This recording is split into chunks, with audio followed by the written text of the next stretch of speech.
বড় হয়ে গেছিস যে মা বাবা পর্যন্ত এয়ারপোর্টে ছাড়তে যেতে পারবে না, একাই যাবি বল? মা কি হচ্ছে এটা? ঋতু, বাড়াবাড়ি করো না প্লিজ। আরে হি needs to pursue his dreams, তার জন্য অন্য একটা শহরে ওকে যেতে হবে। এইভাবে আঁকড়ে ধরে রাখলে ও বাইরের আলোটা দেখবে কি করে? এমনিতেই ওর ভোরবেলা flight. Please stop this now. তো টিকিট রাখ। তুমি কি করে বুঝবে? মা হলে তো বুঝতে। ঋতু, টিকিটটা রেখে দে।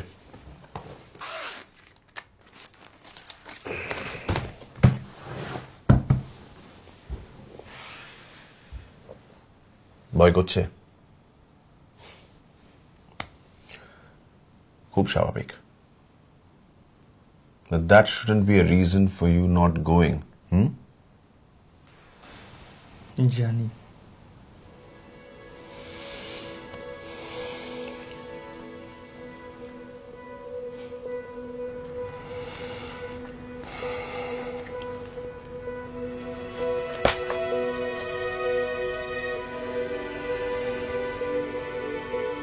বাবা কি ঘুমিয়ে পড়েছেন ঋতু?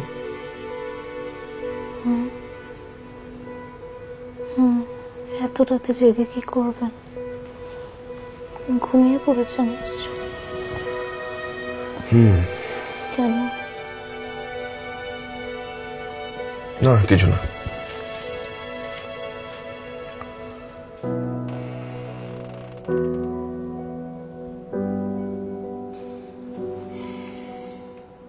কি হলো, ঘুম আসছে না?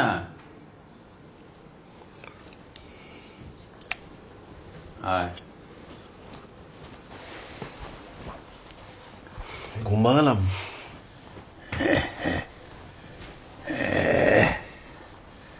ভয় করছে?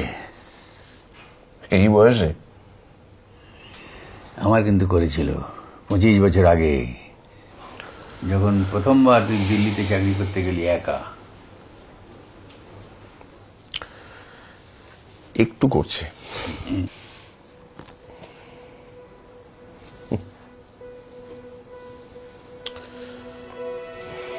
জানো বাবা, প্রথমবার যখন সাইকেল চালানো শিখিয়েছিলে,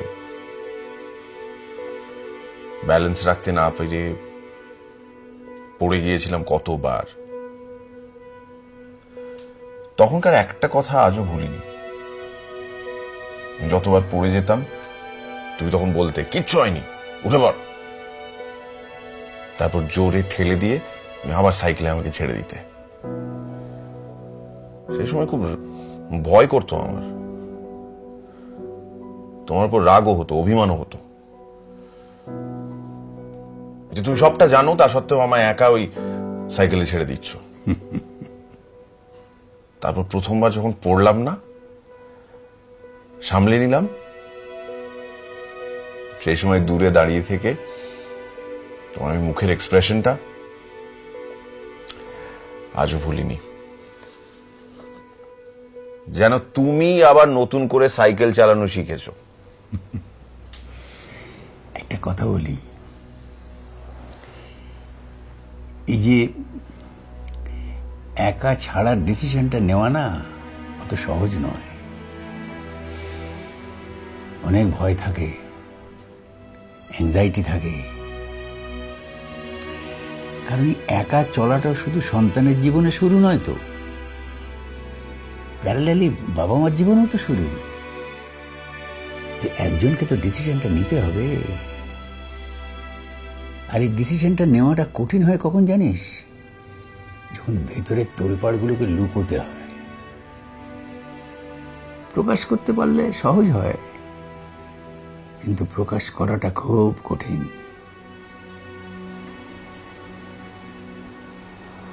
মনটাকে জোর করে, কঠিন করে কাউকে না কাউকে তো নৌকোর বাঁধনটা খুলে দিতে হবে। আর এসব বাবারাই করে।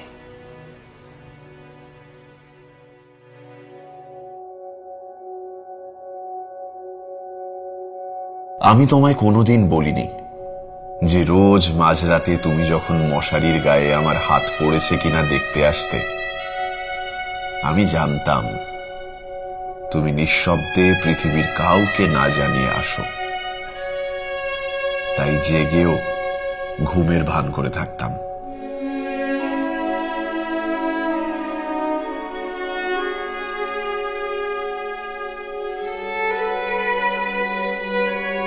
মোহাম্মদ রফির গান নাকি বড় ভালো গাইতে, অথচ আমাদের ভালো রাখতে 10টা 5টা চাকরিটা যখন বেশি ইম্পর্টেন্ট হয়ে গেল, রেকর্ডগুলো লুকিয়ে রেখেছিলেন নিঃশব্দে।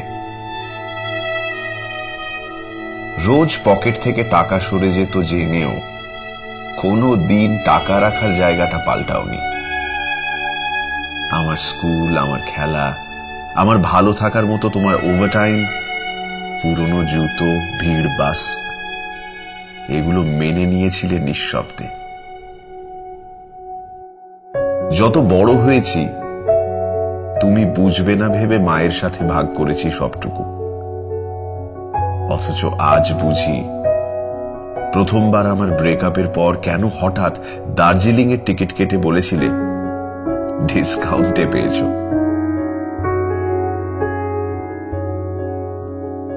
চাকরিটা যখন পেলাম মা কেঁদে জড়িয়ে ধরেছিল, তুমি কিন্তু খুব আবেগহীন গলায় বলেছিলে, বাহ ভালো খবর। অথচ যাওয়ার আগে স্যালারির হাফ টাকাটা হাতে ধরিয়ে বলেছিলে, রাখ, নতুন শহর, কাজে লাগবে। একটা অদ্ভুত ফিলিং হয়েছিল।